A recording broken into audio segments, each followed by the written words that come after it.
So the new DMX 9720 XDS, we now have the added functionality of what's called Maestro.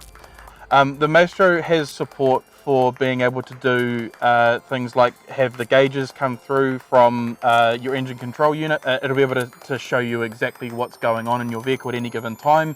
We can retain the aircon control and display now as well through Maestro. We have the ability to retain parking sensor systems, reversing cameras. We can retain amplifiers and make them run as before. Previously, for us to be able to achieve this goal, we would have to import a unit from the United States that had this feature on board. But now what we can do with having them available in New Zealand on these new 10.1 inch screens is we can actually just create one full solution for you from the get set, being able to integrate into a vehicle like we've not been able to do before.